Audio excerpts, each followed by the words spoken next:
أبو حسني المجروح والجرح بالصميم، دموع الحزن صبي على وجنة سيول، ويا احنا الزراس قنبه بني فالم، وقلت بني مسلم نازل شلها شلول.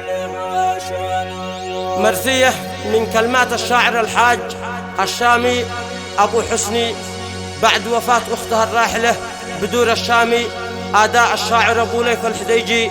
للتواصل 77-815-9105.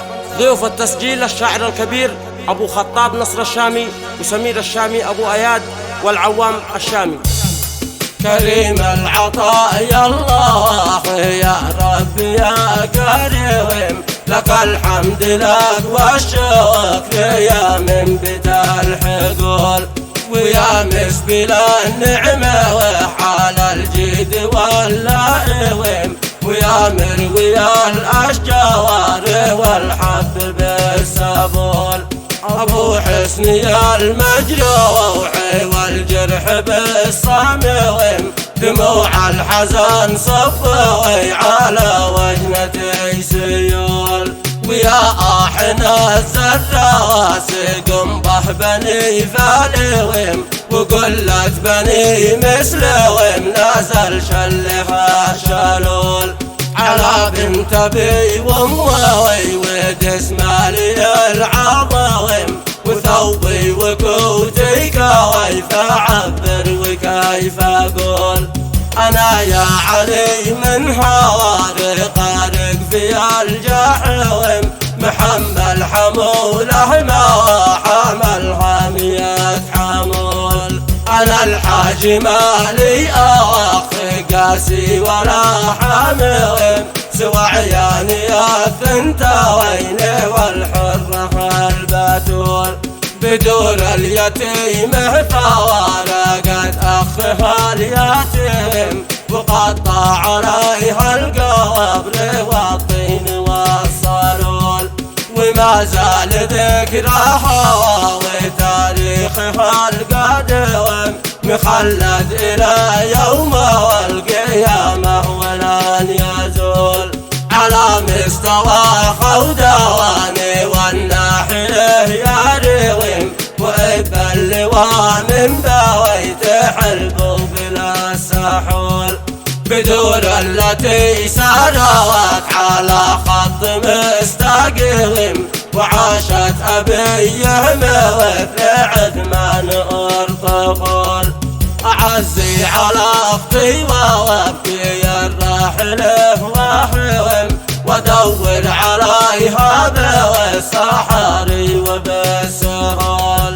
أنا ما عقدت الموت ينزل على تاريخهم، بسرعة كبيرة حوادها يذهل العقول، وحين اتصل لي زوجها خالد الحكيم، وقال لك يا حواجه واسرع في الوصول، ولا بيت مرشد صوالح اعلى من الدموم، ومن حضره بيت وادخل الحرب بالخيول، ركبت الشبح دمعي ويتناسح من الفريوم، وعيناي تتقروح من اطرافها خيول، وداخل ثماري قاونت بالواقع الالويم، وشفت الكريم هو والاجل حولها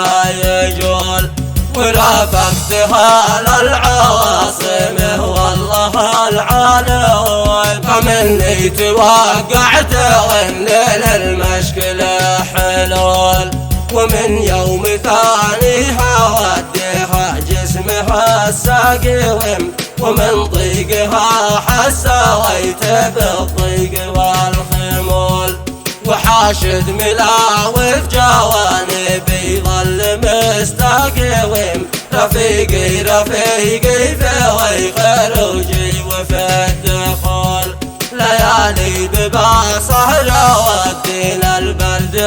عسكري وعاد شربنا شاور بفنتا وريد بول. وفي يوم خامس صواب تحت جنتي صار وحكم القدر دمرني الأمس مثل كل. فلا سامحك يا الموت يا ظالما خاشوم ولا عادك الله ما وانت من ظالما جهول. سلبته معاد الله وذي ما قده فطمته وخالفته والتقاليد والأصول. وخلدون واخواته وظهرت لهم حلوم ويتمتهم ذلويتهم بعد هذا لول.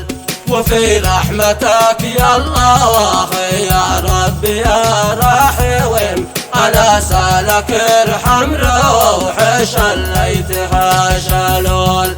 بدري الله ادخلها وإلى جنة النعيم وقدس عظام الأوقت بالخلد عرض طول.